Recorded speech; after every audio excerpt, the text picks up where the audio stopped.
Eu quero que você abra sua Bíblia em Tiago.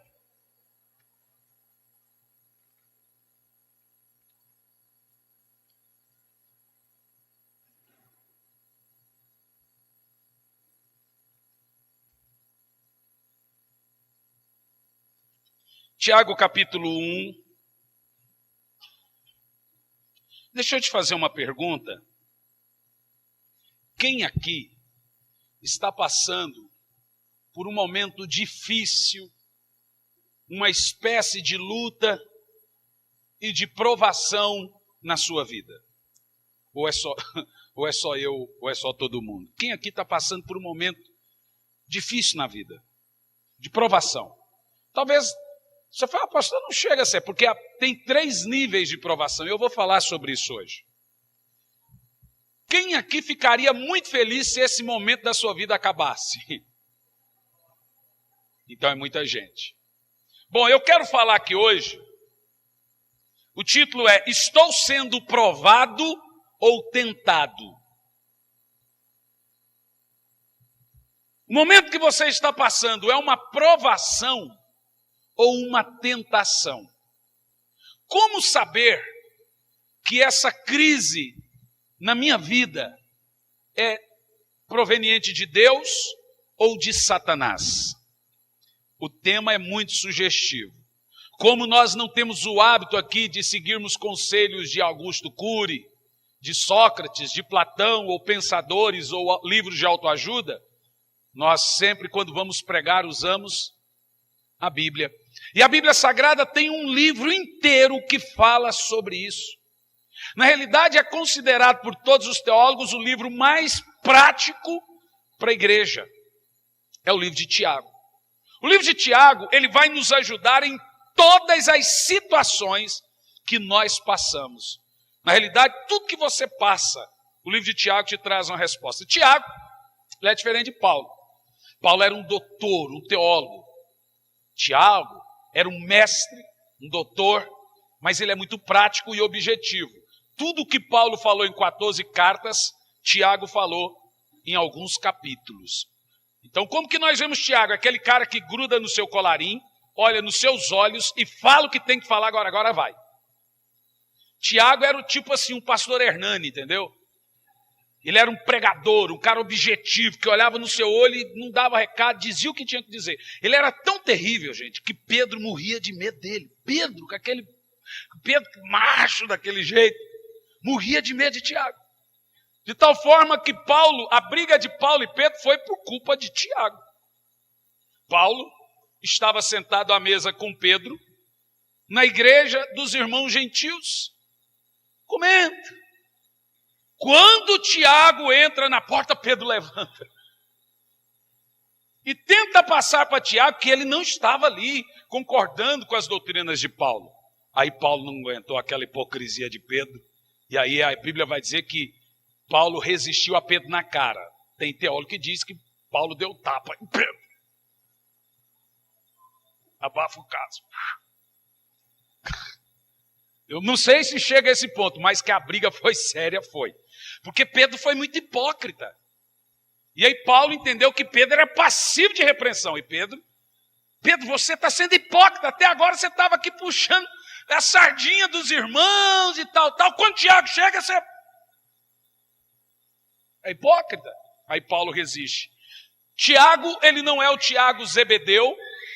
Tinha 3 Tiagos, é o Tiago Zebedeu, que é o irmão do apóstolo João Zebedeu. Tiago também não é o apóstolo Tiago, porque o apóstolo Tiago morreu antes dessa carta ser escrita. Esse Tiago aqui, então, é o irmão de Jesus. Jesus tinha irmãos, Judas, não Iscariote, e Tiago, eram 2 irmãos do nosso Senhor Jesus. Esse Tiago aqui, ele não cria em Jesus. Ele era discípulo de João e não cria em Jesus. Ele passou a crer em Jesus. Tiago, ele é uma coisa tão poderosa na Bíblia. Chamam Tiago de a bomba da Bíblia. Quando você quer jogar uma bomba em alguém, é só pregar Tiago. É isso que os teólogos falam. Esse livro é tão poderoso que Lutero cria que ele era tão bombástico que Lutero tentou tirar esse livro da Bíblia. E graças a Deus que ele não conseguiu. É o livro mais prático para nós. E hoje nós vamos fazer uma exposição do capítulo 1, que Tiago vai nos fazer e trazer essa elucidação sobre provações e tentações. Aqui tem ensinamentos práticos tremendos sobre o momento que você está passando na sua vida, que todos nós passamos. E é resposta às suas orações. E hoje você vai ouvir coisas tremendas, maravilhosas quanto a isso. Como toda a exposição bíblica, não adianta eu ler do versículo 1 ao 18, se depois nós vamos picar ele. Então nós vamos picando e lendo. Amém? Capítulo 1, no verso 1, nos ensina algumas verdades. Primeiro, Tiago, servo de Deus e do Senhor Jesus Cristo, as 12 tribos dispersas entre as nações. Que coisa tremenda. Agora nós estamos vendo aqui que Tiago é irmão de Jesus, mas ele se considera o quê? Servo. Não é fácil para um irmão falar, sou seu servo.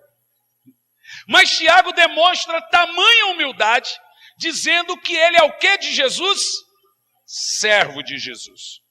O versículo 1 nos ensina, quando ele diz essas pequenas palavras, o seguinte: o cristão, ele não é uma redoma de vidro, ele não é uma colônia de férias. Tiago escreveu aqui, como vemos, aos irmãos judeus convertidos dentro das 12 tribos. E por quê?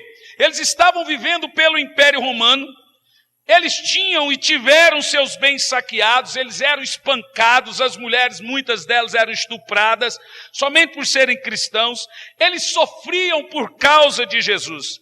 Então Tiago escreve esse livro para amenizar, mas não só amenizar, também para doutrinar, e também amenizar o sofrimento dos irmãos e trazer paz e ensinamento, o porquê das provações e como não transformar provação em tentação. Tiago vai nos ensinar que nós não somos livres da fornalha, nós somos livres na fornalha. Amém? Aí surgem algumas perguntas. Por que o crente fiel fica desempregado?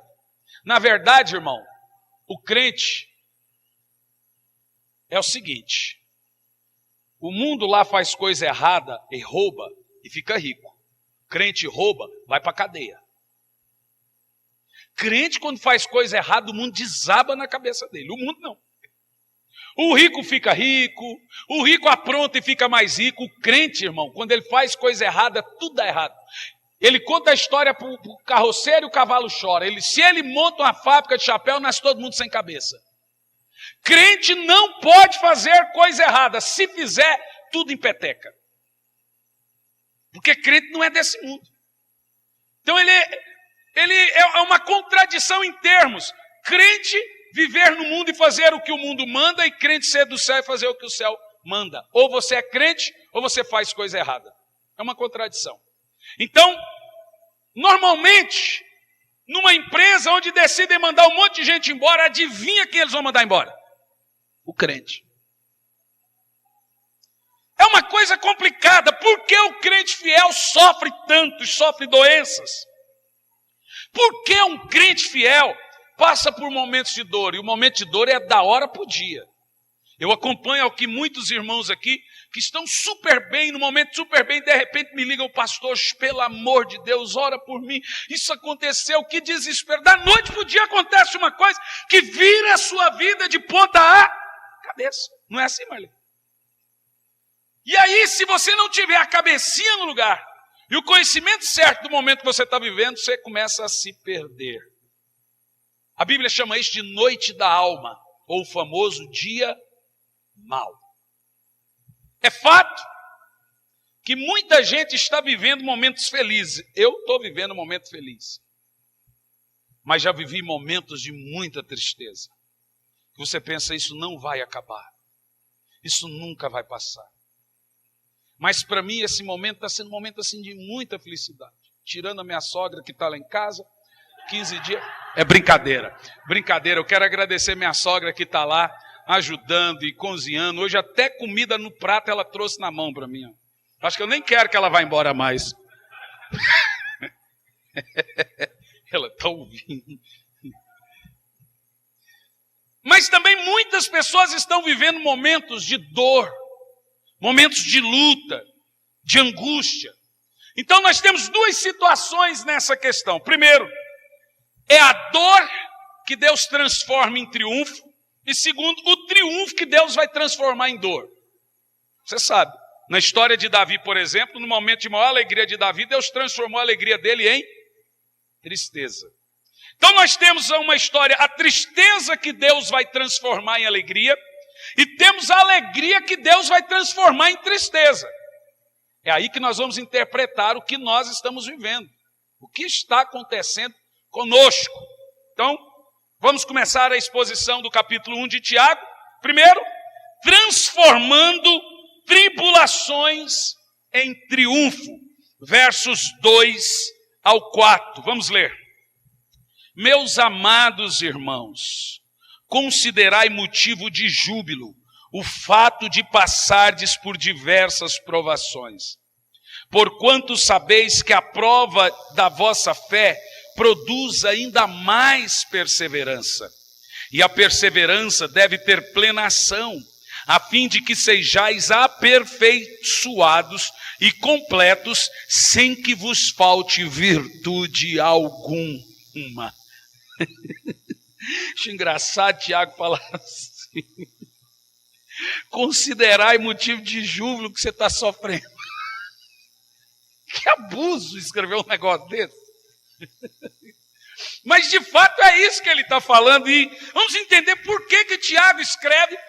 Para você considerar motivo de alegria, porque você está passando por provações. Primeiro, Tiago diz que as tribulações são compatíveis com a fé cristã. No verso 2, considerai o motivo de júbilo o fato de passar por tribulações. Tiago está dizendo que o crente sofre, e é necessário que ele sofra, e ele ensina aqui no verso 2 que o crente deve esperar a provação. Ser crente não é um cartão dizendo nunca mais você vai sofrer. Ser crente não é garantia que você não vai chorar, que você não vai ter angústia. Não.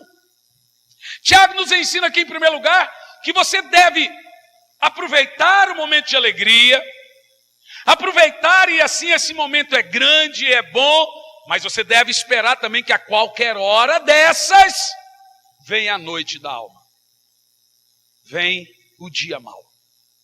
É quando, irmão, e o pastor é uma coisa interessante, já aconteceu comigo, de você fazer um casamento no sábado e um velório no domingo. Você vê, rir com os que ri, chorar com os que choram ao mesmo tempo.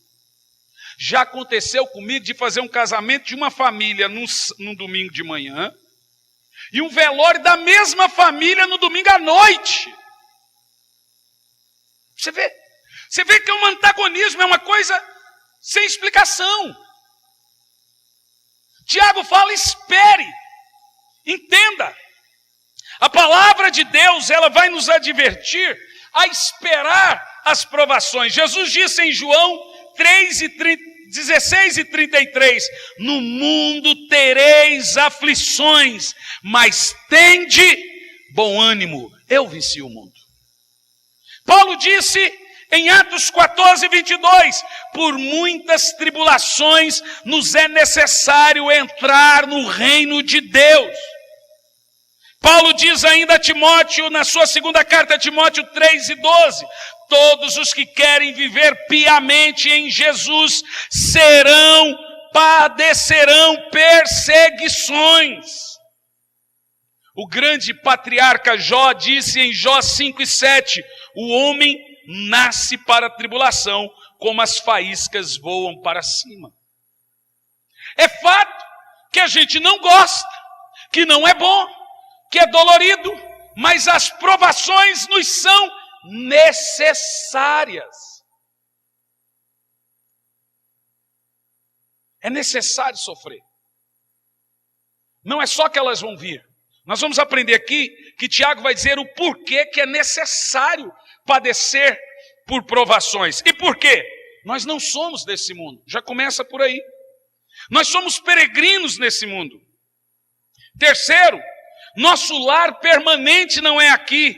Nossa morada está nos céus. Então, por esses motivos, enquanto estivermos aqui, iremos conviver com a dor e o sofrimento e as tribulações, porque é o que faz parte do mundo. Nós somos a contradição do mundo. Então, o crente, na realidade, sofre mais do que quem não é crente. Porque ele não está aqui. Ele não é daqui. Ele mora em outro lugar, ele é de outro lugar. Então, normalmente, o sofrimento dele aqui é maior. Segundo lugar, Tiago nos ensina aqui no verso 2 que as provações são variadas. Ele deixa isso claro. Quando Tiago fala as palavras várias provações, diga várias provações. A palavra grega que Tiago usa aqui é poikilos, e significa diversas cores. Quando você lê aqui na Bíblia Tiago falando diversas ou várias, a ideia que Tiago vai nos passar aqui é que provações têm instância, limites e cores e estágios. Tiago está dizendo provações leves, provações fáceis, provações mais ou menos e provações difíceis. E a palavra que ele usa aqui é cores. Então tem dia que está tudo rosa. Tem dia que está tudo cinza, tem dia que está azul, tem dia que está negro. Tiago está falando que a qualquer hora dessa, você vai ter um momento difícil, que você vai conseguir passar. É uma provação leve. Paulo usa o termo suas leves provações. Mas tem hora que você não vai aguentar de tanta dor, com essa negritude, com esse momento de dor e angústia da sua provação. Por isso que ele usa o termo várias provações, não é muitas, várias é vários níveis de provações. É o termo que Tiago vai usar aqui. Isso quer dizer que nesse sentido, há provas difíceis, há provas fáceis, há provas que aparentemente são maiores do que nossas forças, há provações que nós devemos passar sozinhos, como Jesus passou no Getsemane, e há provações que nós precisaremos da ajuda de outros para suportar. Agora você percebe que há diversos níveis de provações que nós passamos. Em qual delas você está? Terceiro lugar que nós aprendemos nesses versos que lemos. As provações são passageiras. Ele usa a palavra passardes. Diga comigo. Passardes. Tiago está dizendo que as provações não duram uma vida inteira. Fala assim, ufa. O que Tiago está dizendo é que deserto você não mora, você passa. A sua morada não é a dor. A sua morada não é a lágrima. Esse é o momento que vai passar. E que depois você vai dizer, Senhor, obrigado porque o Senhor me deu força. Eu chorei muito. Eu choro muito. Eu sofri muito. Mas agora eu estou sorrindo. Então Tiago deixa claro que ninguém aguentaria uma vida inteira de provas. Ninguém aguenta voar um voo inteiro com turbulência. Eu vindo da Europa, foi 5 horas em cima do oceano, ele vem por Málaga ali. Enquanto ele está viajando no interior de Espanha e Portugal ali, Málaga e Portugal, beleza. A hora que ele pega na ponta para atravessar o oceano, para vir para o Brasil, é o demônio encarnado. Eu acho que o Leviatã fica embaixo assim, ó, balançando no avião. Misericórdia, irmão. Tudo passa na sua cabeça, fala assim, eu só queria ver meus filhos, eu só queria ver meus filhos, eu só queria ver meus filhos. Porque eu nunca vi, é uma coisa, 5 horas de turbulência. Nesse ponto eu imagino uma tribulação. A pessoa está ali direto numa constante tensão. É uma coisa atrás da outra. Quando você pensa que hoje o dia vai estar tranquilo, é outra bomba, mas uma outra situação. É um cheque que volta, é uma fofoca, é uma perseguição, sempre alguma coisa, é uma pressão.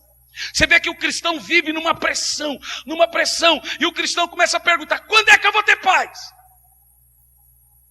Aí Tiago deixa claro aqui que tudo isso é temporário. E aí você faz uma pergunta, mas por que não passou? Nós vamos ver aqui. Quando é que a provação passa? Ela passa. Depende de você e não de Deus. Entendeu? Às vezes a aprovação demora mais e outras menos, porque ela depende de você para passar, não de Deus. Em quarto lugar, nos versos 3 e 4, Tiago nos ensina que as provações são pedagógicas. Ele diz assim: porquanto sabeis que a prova da vossa fé produz perseverança. É quase o mesmo texto que Paulo vai usar em Romanos 5, que a perseguição produz paciência, que a tribulação produz um caráter aprovado. O que Tiago está nos ensinando é que você tem que tirar lições da sua dor e não murmuração da sua dor. Ela tem um caráter de ensinar você, de fazer você crescer, de fazer você aprender.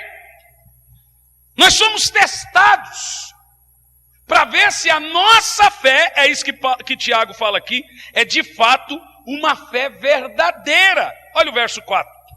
E a perseverança deve ter plena ação, a fim de que sejais aperfeiçoados e completos, sem que falte a virtude alguma. Tiago deixa claro que o propósito da sua dor e do seu sofrimento é fazer você crescer em Deus. Vou contar a história aqui do José Aldo, aqui que me contaram. Você me permite, Zé Aldo? Sua história?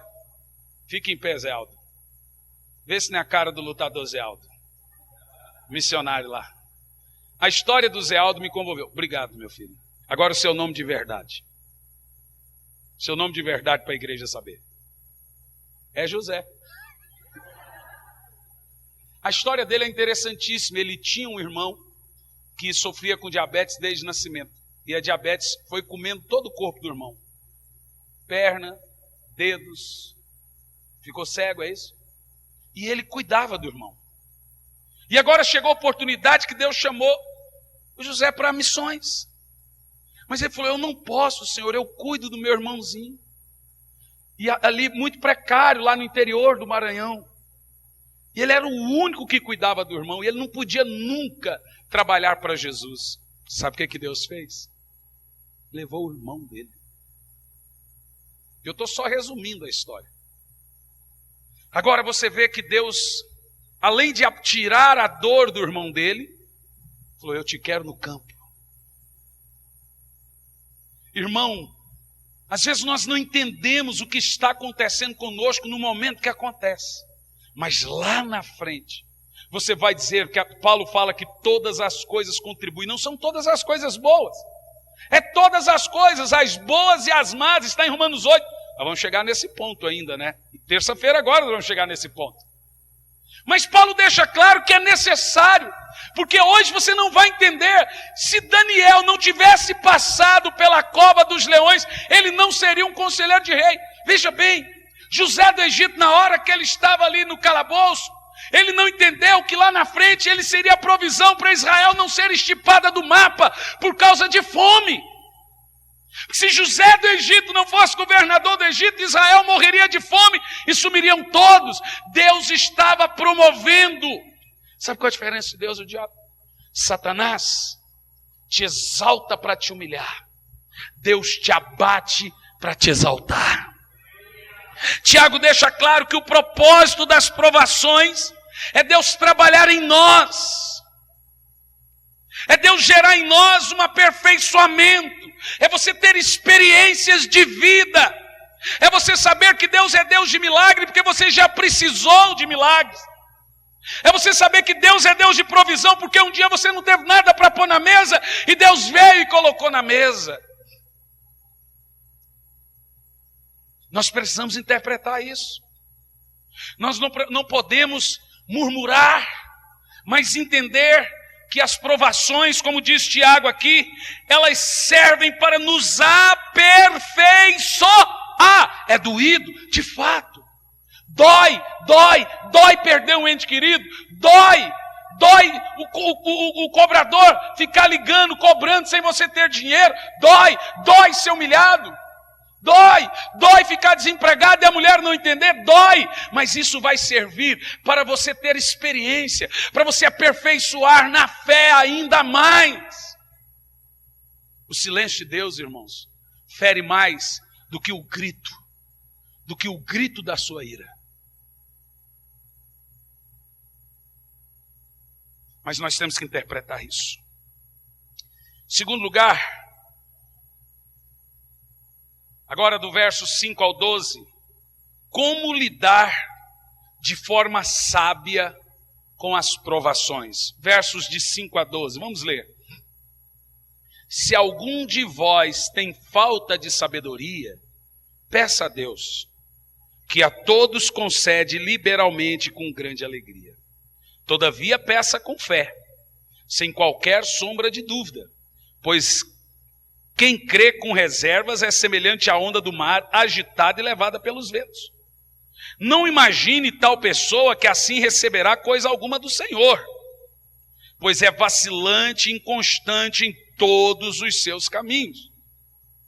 Contudo, o irmão de condição humilde deve gloriar-se em sua dignidade. Que, meu Deus, tremendo. O irmão rico deve orgulhar-se em sua pequenez, pois ele também passará como a erva do campo. Verso 11.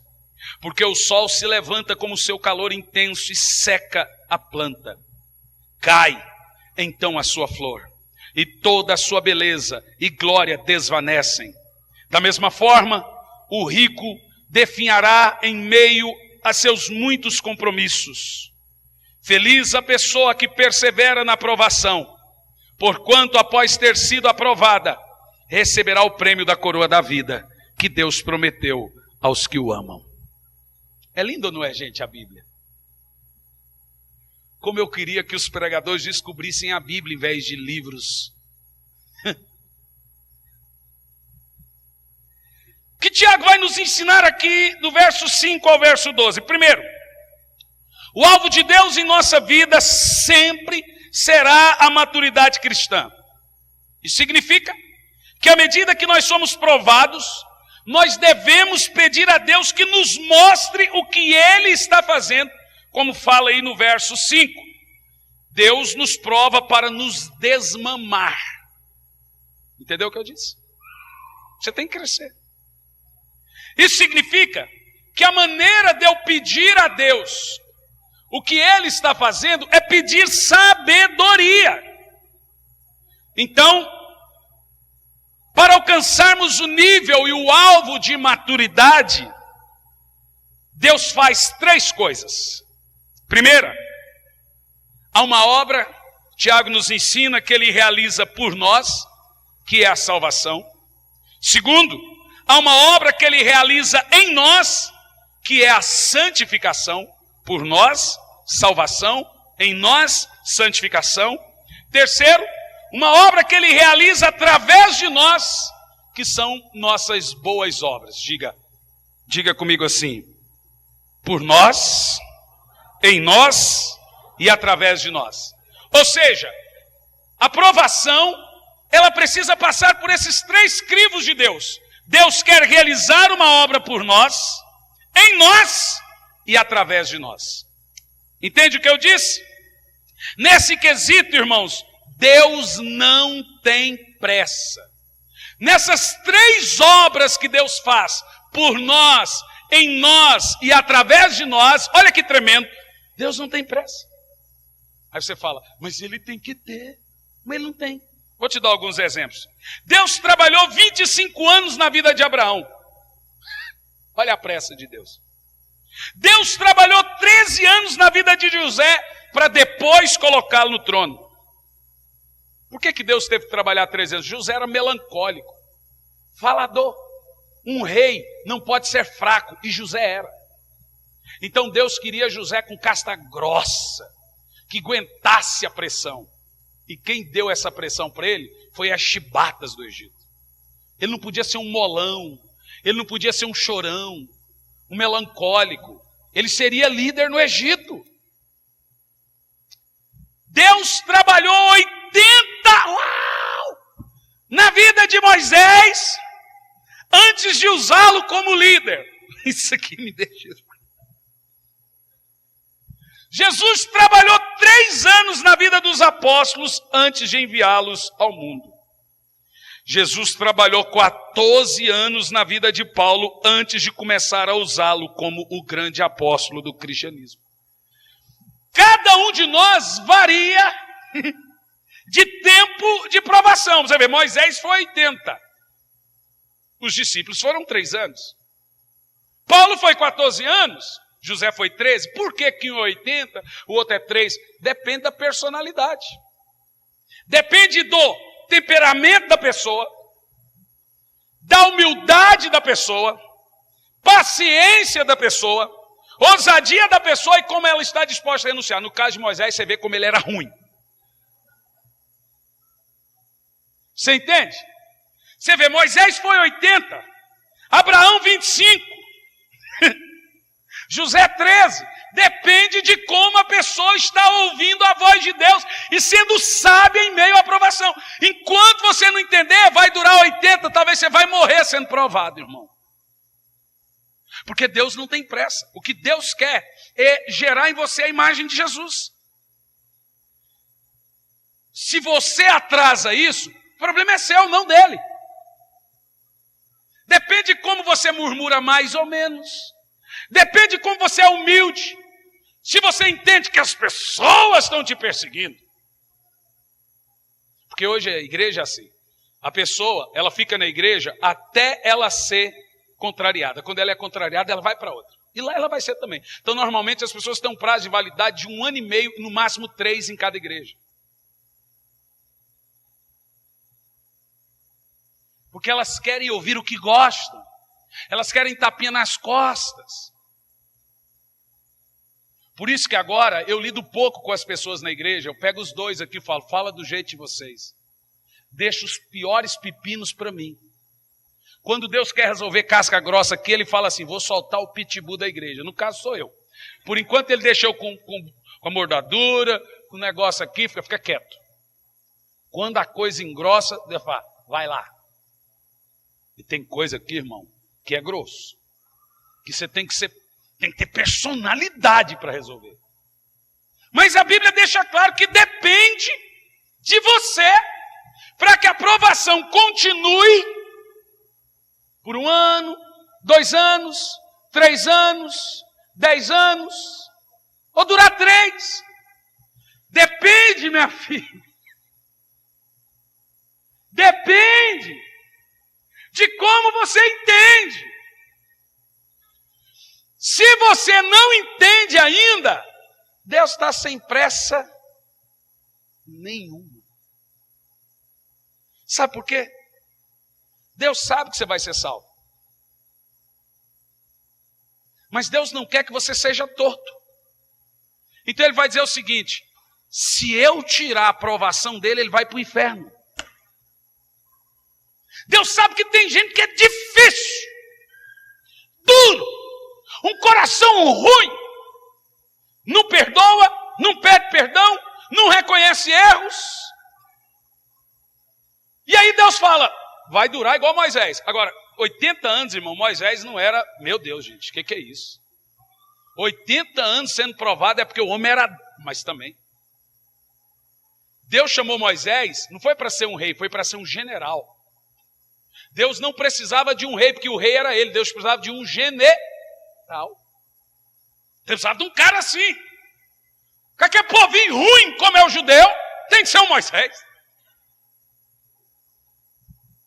Tiago nos ensina aqui alguns princípios para sabermos lidar com as provações. Quem quer aprender? Dos versos de 5 a 8. Quando somos provados, a primeira coisa que você tem que fazer, quando você percebe que começou a noite da alma, é pedir sabedoria. Versos de 5 a 8. Se algum de vós tem falta de sabedoria, peça a Deus. Sem sabedoria, você sucumbe. A nossa boca é nervosa. Eu tenho boca nervosa. Eu sou bocudo. Eu estou escrevendo um livro, Eu e Minha Boca Grande 2. Um é o da Joyce Meyer. Eu sei, irmão. Olha, eu pequei essa semana. E foi um pecado grave. Eu joguei o cara da Azul embaixo da mesa. E eu não quero que ninguém ria por isso. Desci no aeroporto de Campinas. O cara da Azul no telefone. E eu, cansado, esgotado. O cara da Azul lá. Não tinha uma tela dizendo, sua bagagem está em esteira tal, e um monte de esteira. Eu falei, moço, qual que é a esteira? E todo mundo ali perguntando, e o cara no telefone, conversando na asneira que a gente estava do lado. Eu perguntei 3 vezes. Por último, o senhor quer se acalmar, por favor? Eu falei, senhor, eu estou lhe perguntando, mas eu não vou lhe responder. O Satanás encarnou, uma satanfania. Olha, eu só vou te dizer, não vou dizer o que aconteceu. Eu vou te dizer que no final, quando eu peguei a bagagem, eu fui até ele pedir perdão. Isso eu posso te dizer. O que aconteceu, eu não vou dizer o que aconteceu, mas que eu fui nele e pedi perdão. Eu tive, igual o pastor lá que a gente estava brigando, falou, não, pastor, mas a Bíblia diz, ireis e não pequeis. Eu falei, pastor, mas eu pequei. Eu tenho certeza que eu pequei. Isso é falta de sabedoria. Essa madrugada eu não pequei, mas eu fui um pouquinho maquiavélico. Eu fui muito maquiavélico. Eu estava no hotel e tinha um casamento. O hotel era uma pousada grande, tinha um casamento lá. Os caras chegaram 1h30 da manhã, no quarto do lado, gritando, bebendo, falando palavrão, uns 5, 6. E foram da 1h30 às 5. E eu batia na parede, aí que eles batiam de volta e xingavam, cala a boca, ninguém vai calar a boca. Pode deixar, 6 horas eu levanto. Quando eles dormiram, eu acordo.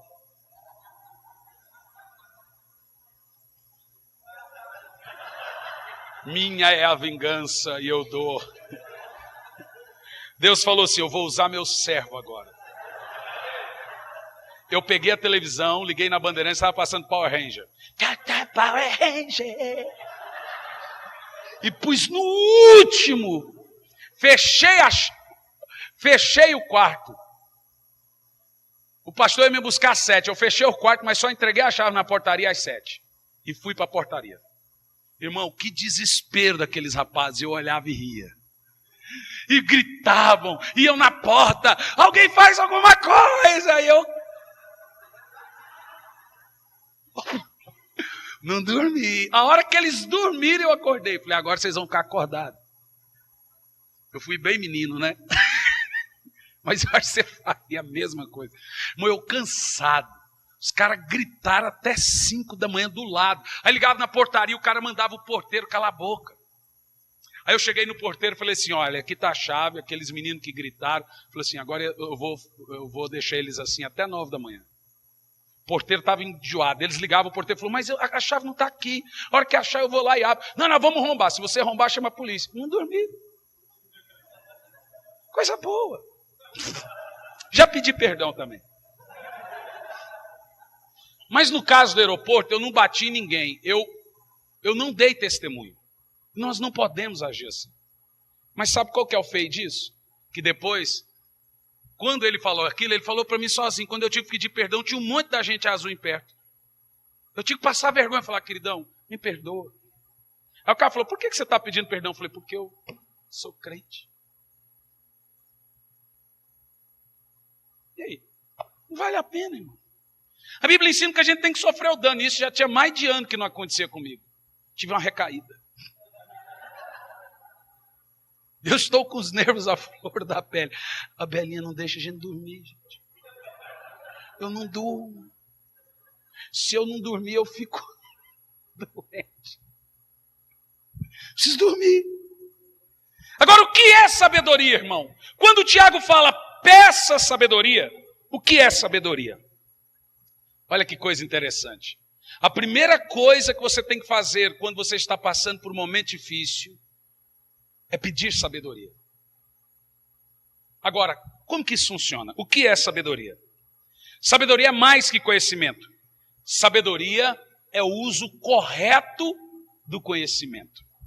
Conhecimento pode ser definido nesse contexto de Tiago aqui como conhecer bem a Bíblia. Porém, sabedoria é usar bem a Bíblia. Isso significa que sabedoria é olhar a vida com os olhos de Deus. Sabedoria é você olhar todo momento da sua vida e falar: Deus, o que o Senhor está fazendo? É tentar olhar a vida com os olhos de Deus. O sábio sempre busca maturidade. O tolo, prazer ou reclamações. Por essa razão, há pessoas cultas, mas tolas.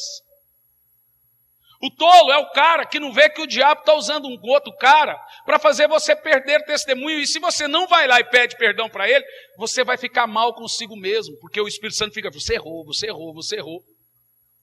Irmão, eu não consigo errar sem pedir perdão. Não sei como que alguém consegue, eu não consigo. Eu não durmo. O simples fato de eu gritar com o cara amarelo e falar: cala a boca, e ele: cala a boca! Ele: cala a boca! E contei. Já me fez assim me sentir extremamente profano. Não crente. Aí você fala: mas pastor, ele errou. Não importa. A Bíblia diz: a ninguém conheceis segundo a carne. Ele não nasceu de novo. Ele é desse mundo. Eu tenho que sofrer o dano. A justiça vem de Deus. Eu não tenho que fazê-la. O Adão salta para fora e quer fazer justiça. E aí? Todos nós podemos errar sim, mas o que você vai fazer depois que errar? Mandei o cara calar a boca, babaca, não fala comigo assim, seu... Não sou besta, sou crente, mas não sou bobo. Devia ser. Crente não tem sangue de barata. Não, não é de barata, é de Cristo. É mais calmo do que de barata, é mais manso que o de barata. A barata corre, Jesus não correu. Por isso há pessoas com muito conhecimento, mas que não sabem fazer escolhas. Tem gente culta que casa errado, que compra errado, que se muda errado. Lhe falta o quê? Sabedoria. Porém, quando nós estamos sendo provados, meus irmãos, nós precisamos ter sabedoria para não desperdiçar as oportunidades que Deus está nos dando para chegarmos, como diz Tiago, ao aperfeiçoamento da fé cristã. Cala a boca, irmão. Agora não estou falando igual eu falei para o cara do aeroporto, estou falando em amor. Pare com essa língua nervosa. Você é igual eu e minha boca grande. Aprenda a engolir a seco, porque você vai retardar o plano de Deus. O tempo que a aprovação é para acabar, você vai atrasar, e você vai ficar igual Moisés ali, 80 anos no deserto, o pau quebrando. E aí você, Senhor, todo mundo vence, eu não, todo mundo dá certo, eu não, gente sobe lá e conta testemunho, eu não. Se cale. Peça sabedoria a Deus. E Deus dá. Diga: Deus dá. Por isso Tiago nos ensina: ore, fazendo o quê? Pedindo sabedoria. Quando você deve orar pedindo sabedoria? Quando você está passando por provações. Segundo lugar, no verso 5, quando somos provados, precisamos conhecer o caráter de Deus. Tiago nos ensina aqui 3 coisas em cima disso, na questão do caráter de Deus dentro da sabedoria. É da natureza de Deus dar sabedoria. Deus é a fonte da sabedoria e Ele é o doador da sabedoria. Então você tem que conhecer o seu Deus quando você está passando por provação. Em terceiro lugar, versos 6 e 8. Quando somos provados, precisamos orar. Diga: orar. Você ora em meio à dor? Ou você reclama em meio à dor? Não tem uma oração mais poderosa do que a oração misturada com baba, lágrima e ranho. Só eu que já orei assim. É quando você chora tanto e o nariz fica tão escorrido que você mistura lágrima com baba você já não consegue respirar, a dor é tão grande que agoniza. Quantas vezes eu chorei assim que falta respiração, é gemido, a alma está gemendo. Essa é a oração mais poderosa, meu irmão. Ore assim. Eu não estou aqui para dizer pare de chorar, eu estou aqui para dizer pare de falar e comece a orar. Ore, ore, o choro da alma. Tem uma canção muito antiga que diz assim, ó: chore para Deus, o choro não cai. O choro da alma sobe, sobe, sobe, vai. Chorando para Deus, você move os céus. O choro no céu é uma cachoeira no trono de Deus. Pare de chorar para alguém que não vai te ajudar. Você chora em casa, na igreja, fica com a cara fechada. Pare de chorar para alguém que vai te criticar, para alguém que não pode te dar um bom conselho. Chore para Deus. Reclame, leve suas lamúrias, suas reclamações para Deus. Diga: Senhor, está doendo, não estou conseguindo. Aprenda a chorar. Não seja duro.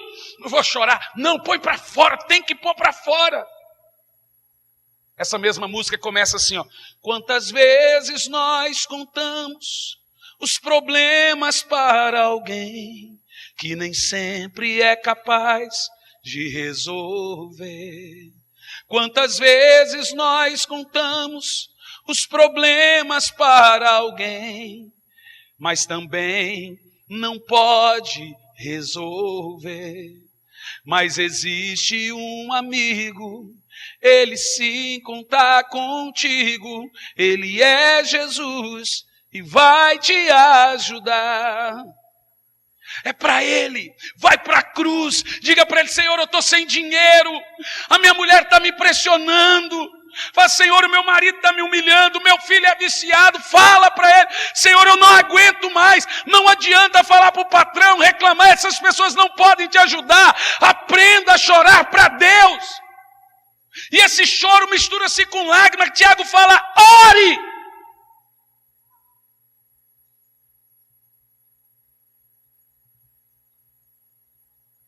Ore.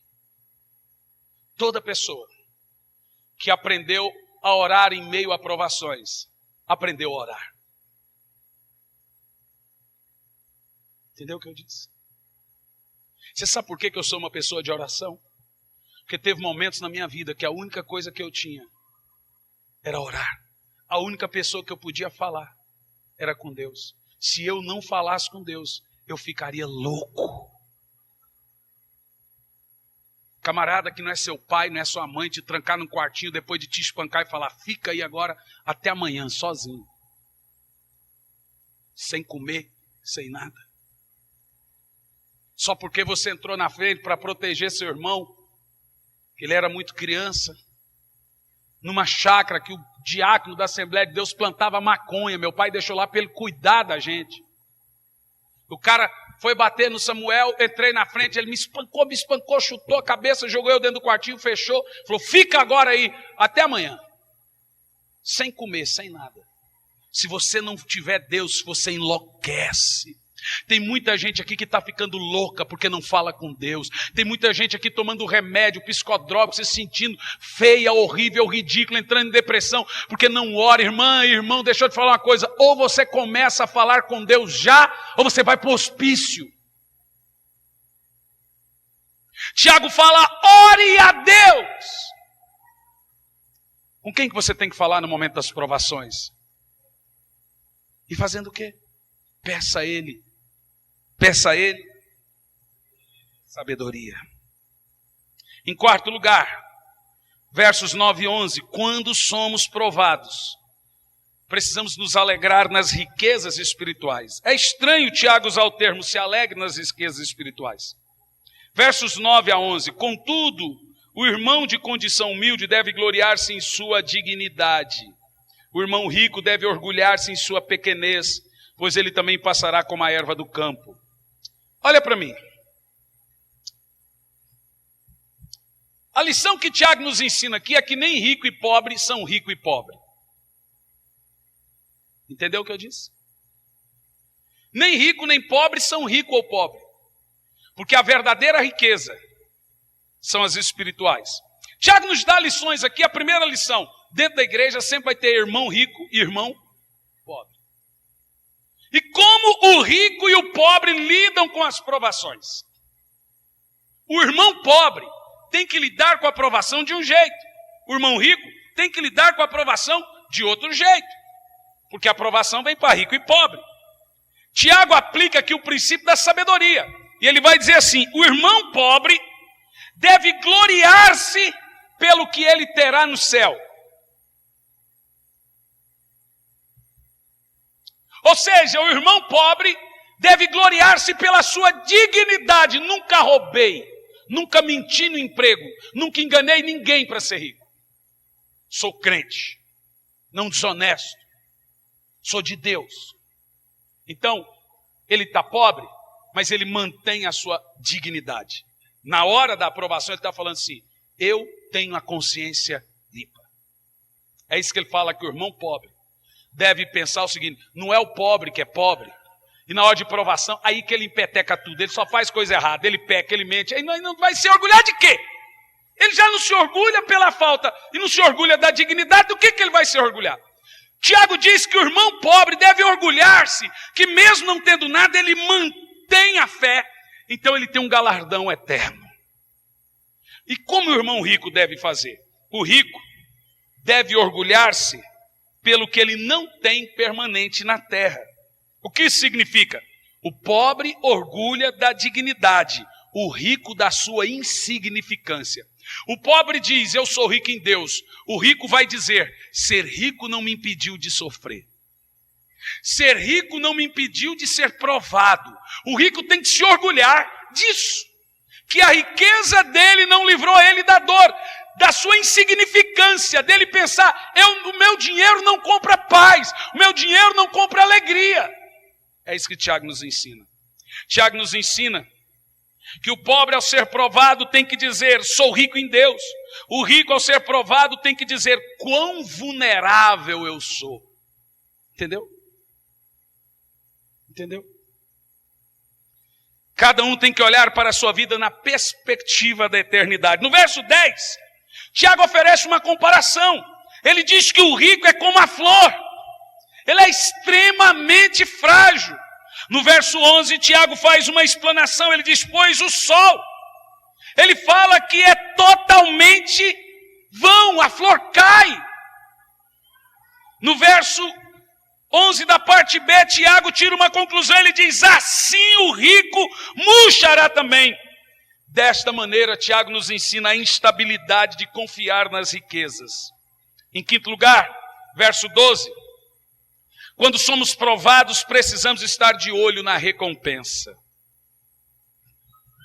Porque o sol se levanta com seu calor intenso e seca a planta. Cai. Então a sua flor e toda a sua beleza e glória desvanece. Da mesma forma, o rico definhará em meio a muitos compromissos. Verso 12. Feliz é a pessoa que persevera na provação, porquanto após ter sido aprovada, receberá o prêmio da coroa da vida. Irmão, olha para mim. Eu não estou terminando, que a conclusão é mais linda do que isso, mas eu já quero dizer isso.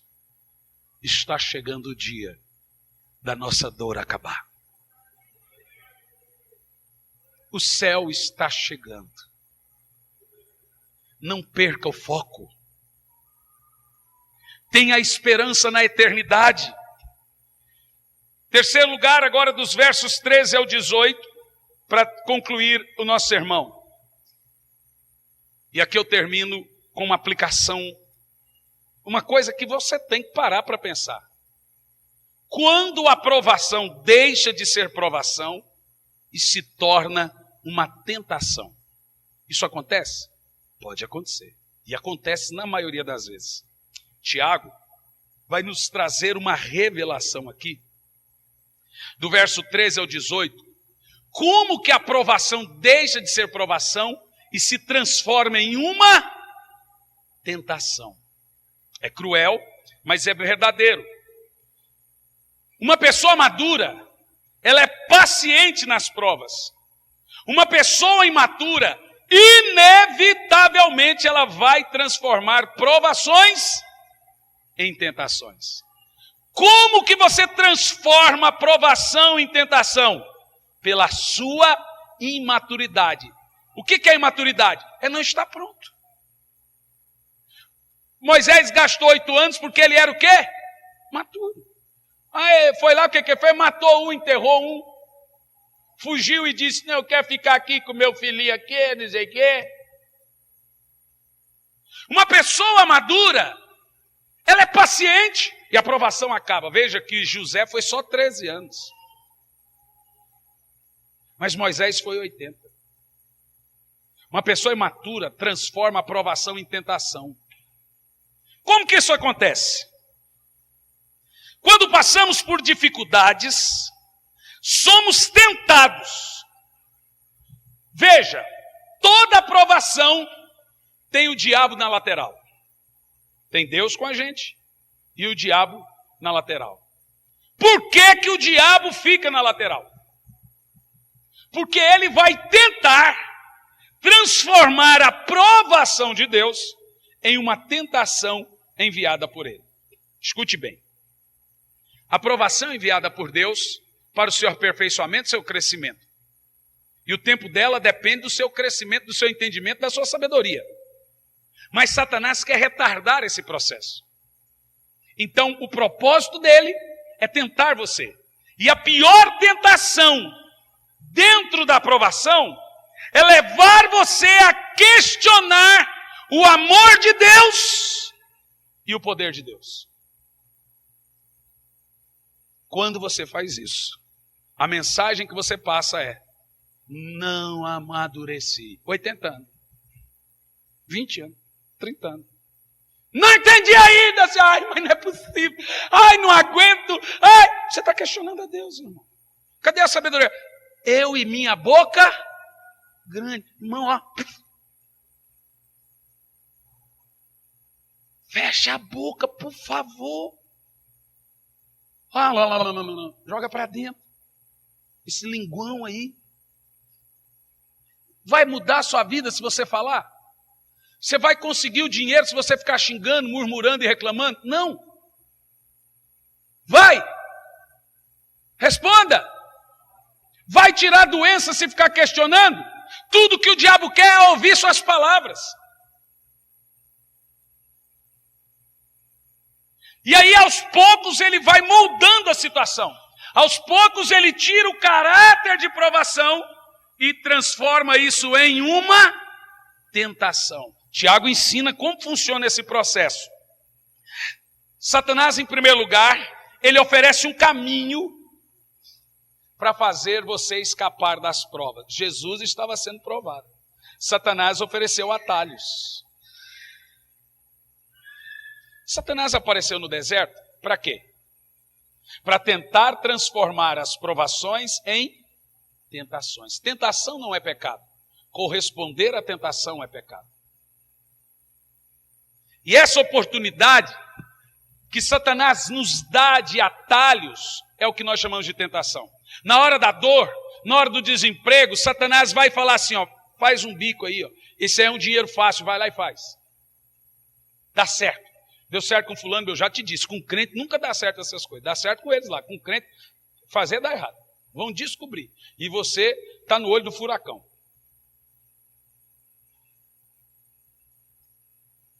Jesus, como citamos. Porém, há 3 fatos que nós temos que considerar aqui, se nós queremos vencer agora o que nós chamamos de tentação. Dá para você reverter de novo a história. Se você estava sendo provado, passou a ser tentado, dá para você voltar para a provação que vem só de Deus. Como que isso acontece? Primeiro, versos de 13 a 16. Vamos ler? Olhe para a frente e considere o julgamento de Deus. De 13 a 16. Entretanto, ninguém ao ser tentado deverá dizer, estou sendo tentado por Deus. Deus não pode ser tentado pelo mal e a nenhuma pessoa ele tenta. Deus é santo demais para ser tentado e bom demais para ser tentador. Deus é bom o tempo todo. o tempo todo, Deus é bom. Vamos dizer isso? Deus é bom o tempo todo. O tempo todo, Deus é bom. Tiago deixa claro que é impossível Deus ser tentado ou ser tentador. Não pode. Então Tiago começa aqui ensinando que você deve reverter a situação, conhecendo a natureza e o julgamento de Deus. Você não pode culpar a Deus se você complicou a história. Já ouviu aquela história, não conserta que pioreia? É o gaúcho, isso é um ditado gaúcho. Não conserta que pioreia. Não é? Como é que é? Não corrige que pioreia. O corrige é lá do Nordeste. Não dá para remediar o irremediável.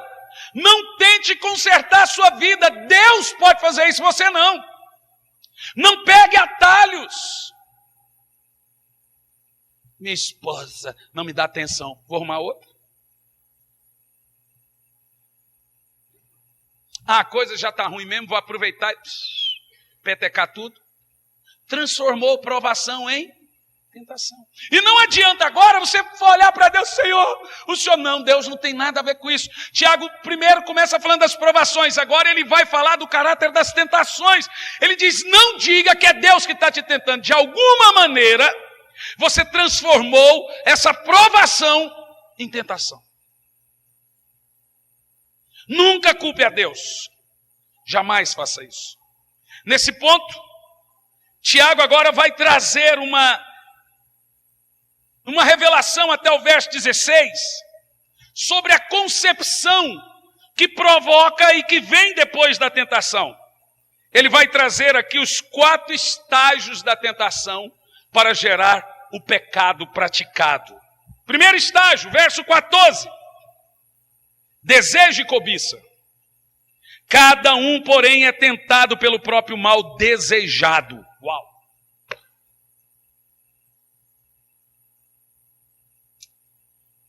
Sendo por esse iludido e arrastado. Tiago usa a palavra aqui, epitimia, que significa ter um sentido, um desejo, não necessariamente um desejo mau, mas um desejo que é transformado e corrompido. Ou seja, nós podemos transformar um desejo puro em desejo pecaminoso. Ter dinheiro não é pecado. Ter dinheiro ilicitamente é pecado. Sexo não é pecado. Sexo antes ou fora do casamento é pecado. Então Satanás, ele quer encurtar o caminho. A maneira de Satanás trazer tentação, cortando dentro da provação, é fazer você desejar o que você não pode ter. E aí, irmão, a provação vai demorar muitos anos. Segundo estágio, no verso 14, engano.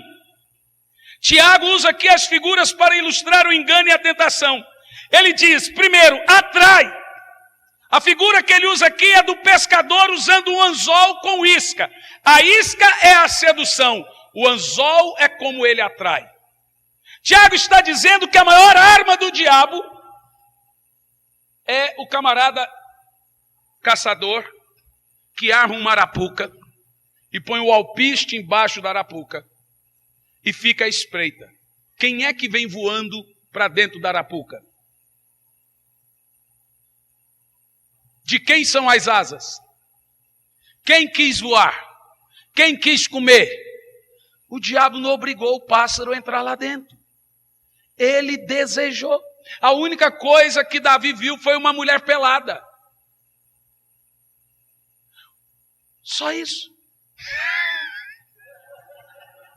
Só. E era muito bonita. Como é que o senhor sabe? Porque mulher feia não tenta ninguém.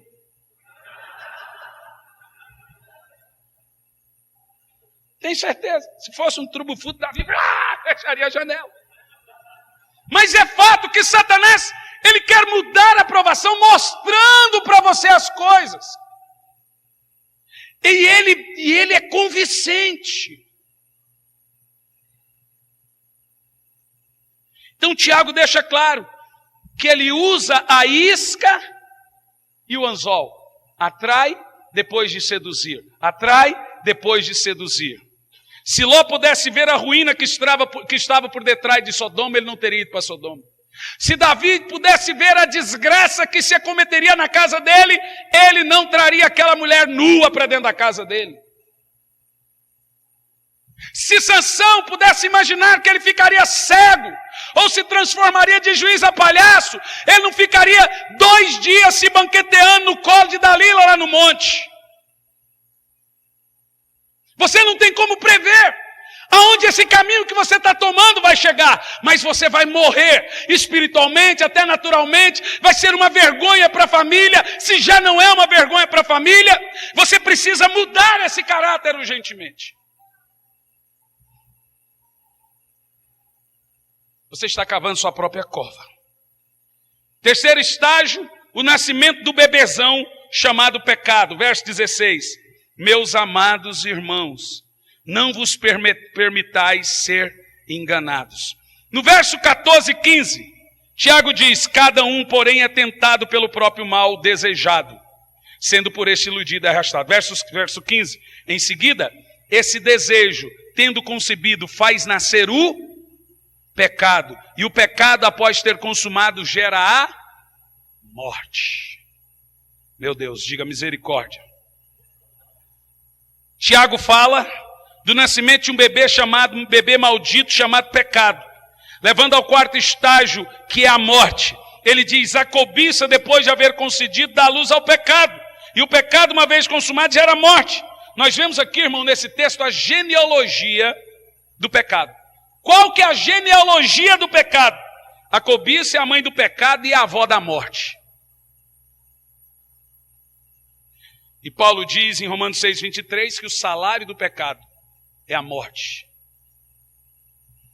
Eu termino aqui no verso 17 e 18. Em primeiro lugar, no verso 17 e 18, considerando a bondade de Deus. Tiago fala, toda boa dádiva, todo dom perfeito vem do alto, descendo do Pai das luzes, a quem não há oscilação, como se vê nas nuvens inconstantes. No verso 18, considere Deus dentro de você, de acordo com a sua vontade. Ele nos gerou pela palavra da verdade, a fim de sermos como que primeiros frutos de toda a sua criação. Tiago usa a figura do bebê como do pecado. Aqui ele usa a figura do novo nascimento como uma nova vida. Qual bebê você prefere? A nova vida ou o pecado?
Música